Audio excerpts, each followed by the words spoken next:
Hello everyone, welcome to another episode from Chedexcel. Today I'm going to discuss Unit 4 theory part, and it's a quite long time that I have discussed theory parts, and so we'll discuss a theory part. So I'm going to discuss the very first chapter, rates of chemical reactions or the chemical kinetics. So I have uploaded only 2 videos on this, and this is a continuation of the same chapter. So I'll put a link in the description, and you can use those pop-up banner to watch the previous 2 videos of this kinetic chapter, and this will be the third section or the third part of that particular chapter. So what we have discussed so far is how we can measure practically the rates of a chemical reaction using different methods such as colorimetry, pH measurements like that, and I have discussed the effect of catalyst.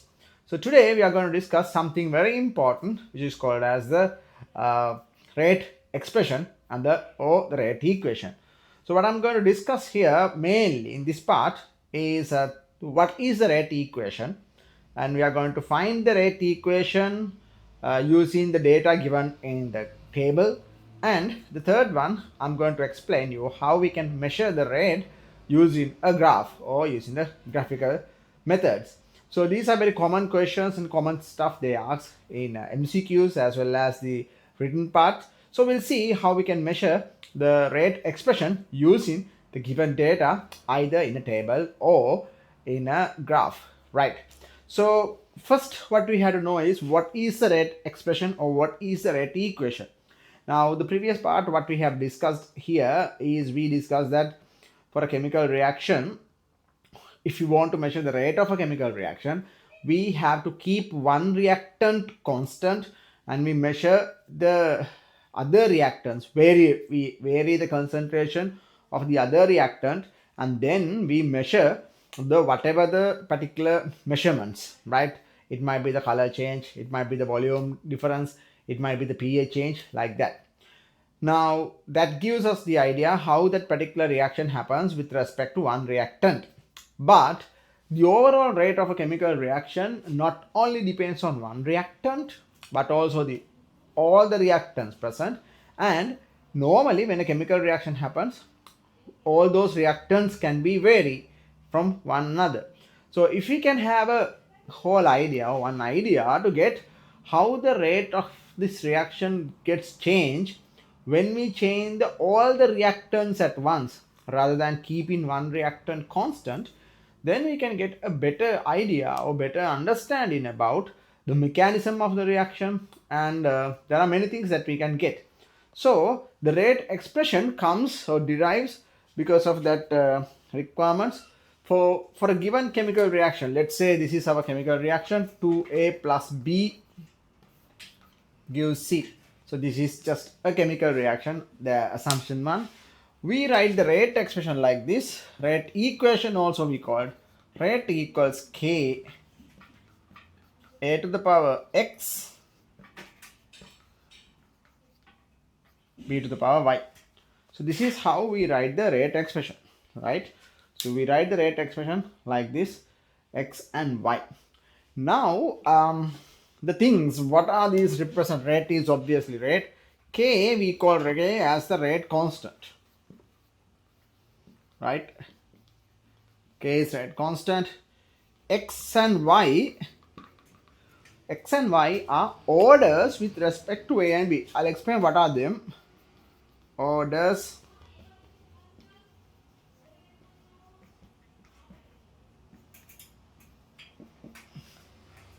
with respect to A and B, right? So the other thing is we have the square brackets. Square brackets are initial concentration,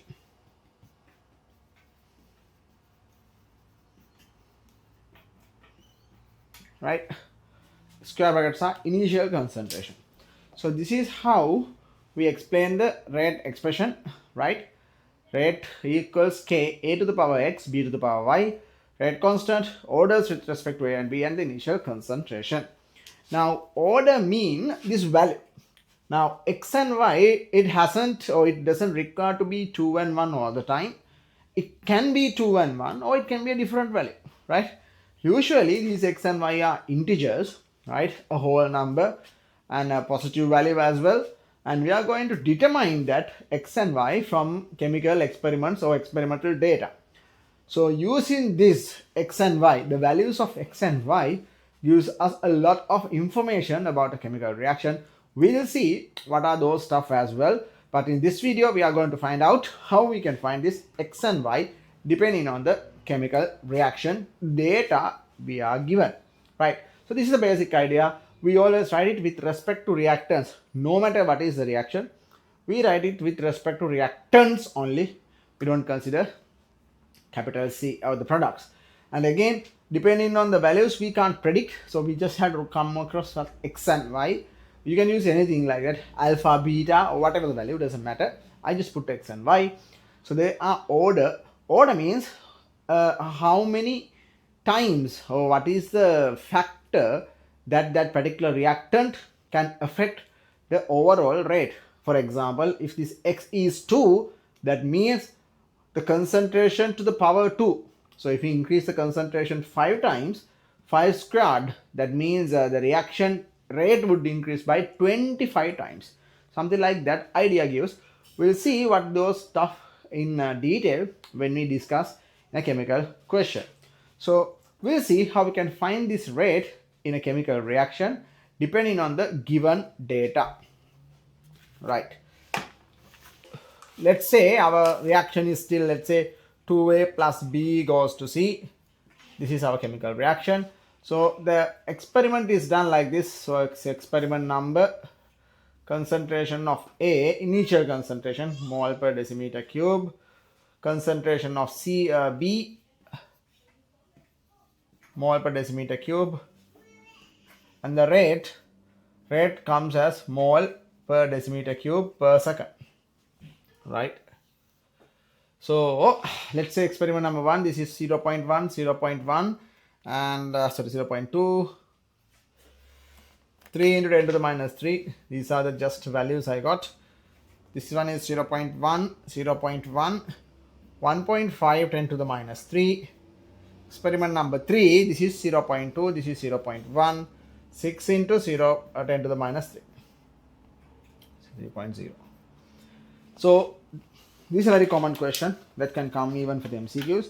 So the question is like this. In order to measure the rate expression, these dates are given. What is the order with respect to A and B? Now, in this kind of stuff, right, 0.1 to 0.2, 0.2 to 0.1, these are straightforward. We can get what is the factor that they have changed. For example, in experiment 1 and 2, if we have kept concentration of A constant and we have halved the concentration of B. Again, in experiment 2 and 3, we have kept the concentration of capital B constant and we have increased the concentration by 2 times. So in this particular one, straightforward, we can say, right, how do you do this one? That's what we're going to look at. Let's say if you consider experiment 1 and 2, you can see we have kept A constant, but we have decreased the concentration of B by half, 0.2 to 0.1. So it is increased by half, right?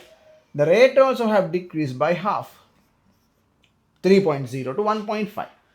So keeping capital A constant, concentration of B is halved, so the rate also gets halved, which means we can easily say the order with respect to B is 1, right? Because how do we easily get the rate, right? So rate equals, this is our normal one, K A to the power X, B to the power Y. In experiment 1 and 2, the rate is halved, K is constant, A is the same. So this part is a constant, right? So it doesn't change. So I'll just put 1. And B, 3 to 1.5 means it is also halved to the power Y. Half equals half to the power Y means this can happen only when Y equals 1. So we don't have to show it like this in calculation in the paper, but that is how it comes. So I put it here at 1 because K and A is the same. So half the concentration of P, half the rate of the reaction. So we can easily say the rate of or the order with respect to capital B is 1. So that is one thing. So let's go to the other one. So what is the other thing? Let's say if we take experiment number 2 and 3, this is constant and this one has increased by 2 times. 1.5 to 6, that has increased by 4 times. So how we can easily get the order with respect to A? Again, in experiment 2 and 3, the rate has increased by 4 times, right? Rate has increased by 4 times. B or A is increased by 2 times. So 2 to the power x, let's say, and B is constant, 0.1, 0.1. Even though it's different, you can put because we know the order. So that means it's 1. So K is always constant. So 4 equals 2 to the power x. This can only happen when x is 2. So we can easily find the order with respect to A and B. So that is how we do this. So in this one, like these are commonly come for the MCQs, not that hard to guess. So how do we write it? If it really comes to the paper, we can easily write order with respect to A is 2. What is the explanation?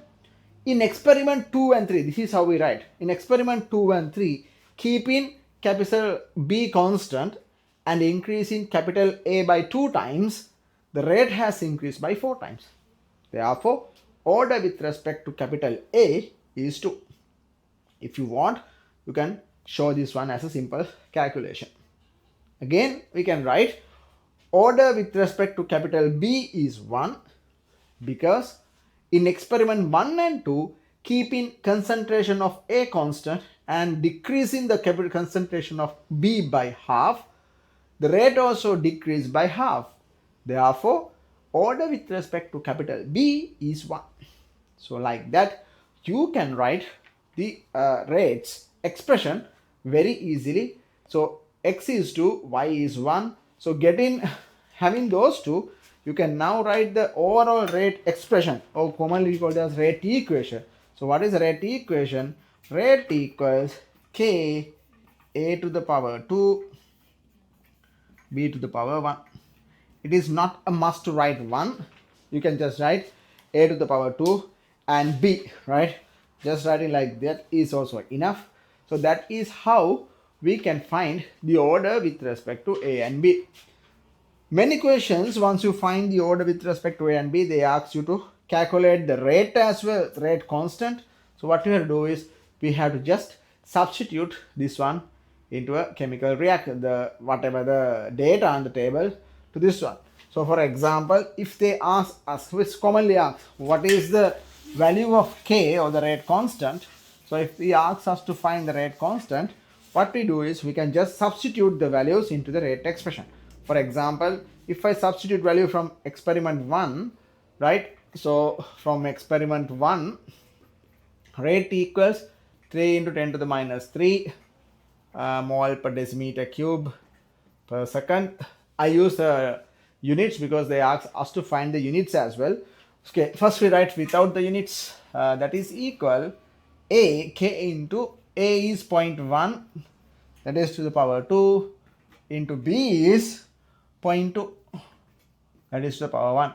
So you can get the value of K. So if you substitute this stuff, these values into the calculator, you can get, so this is 3 into 10 to the minus 3, that is divided by 0.1 squared into 0.2. So it is 1.5. So K, value of K is 1.5. Normally they ask us to write the units as well. So how do you get the units? The rate units will have mole per decimeter cube per second. This one is Ka. This one is squared. So this one has mole per decimeter cube squared into this one only power 1. So mole per decimeter cube. So mole per decimeter cube will cancel off with this one. So other part will come over there. So it will be dm minus 3 becomes dm plus 6 per mole per second.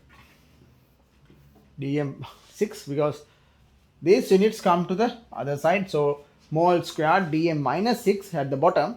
When it comes top, it becomes dm 6 per mole per second. So that is how we can get the rate expression, and that's how we can easily calculate the rate constant. Now this is when you are given a very straightforward thing, but sometimes these values are not straightforward, and you are given it as a somewhat harder calculation to do. So we quickly see how we can do that kind of calculation if it is not straightforward. Right, so let's see a somewhat harder question. So I'll just use a different reaction now. Let's say two-way reacts with 2B to give a D and E. I just wrote different one, right? So now this is what they have given. Again, experiment number, concentration of A, concentration of B, and the rate. So unit would be mole per decimeter cube per second. This one is mole per decimeter cube, mole per decimeter cube. Experiment number 1, it is 0.35, 0.65, 2.50, 10 to the minus 3. Second experiment, it is 0.35, that is the same. But this one is 0.85. And this is 4.28, 10 to the minus 3. Third one, this is 0.70. This is 0.50, 2.96, 10 to the minus 3. Now, these values are not straightforward. You can see 0.35, 0.35, this part is constant, but 0.65 to 0.85, you can't exactly get what factor it is even, right? 0.85 to 0.65. You can even get the idea what factor it is. And 2.5 to 4.28, no, we can't get an idea. So when you get details like this, then we have to use some kind of calculation, and we'll see how we can do this. So let's say we are asked to find the order with respect to A and B in this particular reaction. Again, you can go in experiment 1 and 2, keep in capital A constant and increase in B by. That by part you have to find. So how to do this one? Now we get in experiment 2 divide by experiment 1. So what I'm going to do, I'm going to divide the details of experiment 2 from experiment 1. So rate, so common rate expression, how we can get? The rate expression comes rate as K, A to the power X, B to the power Y. Right? It might be 2 and 2, it might be different value, but you don't know. So how do you substitute it then? Right. The rate, so I'm going to divide in 2 by 1. 2 rate is this one. 4.28, 10 to the minus 3. Divide by experiment 1. 2.50, 10 to the minus 3. That is equal, K cancelled off, right? No need to write K. So if you want, you can write K. This is also divided by K. A to the power X. A is constant, so no need to put the A. So I'm not going to put K and A because they are cancelled off. But B we have. B is what? Second one is 0.85. Okay. To get the overall idea, I put everything. This is K. Concentration of A is 0.35 to the power X, we don't know. And B is 0.85 to the power Y. Divided by, this one is K again, 0.35 to the power X. Y value is 0.65. So how do you get this one? You can easily see these stuff are cancelled off. So that's why I didn't write it earlier. So you can get a fraction here.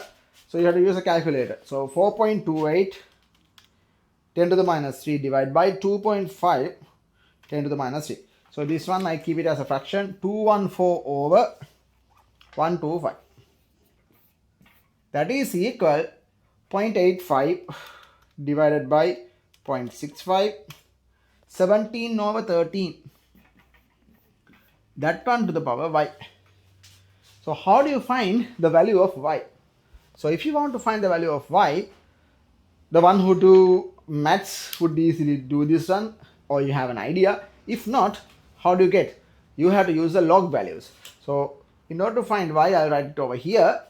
You put the log values. So log 214 divided by 125 equals, when you put the log, it's a roll of maths, this power can come in front. So y into log 17 over 13, right? Now you can find the value of this. So log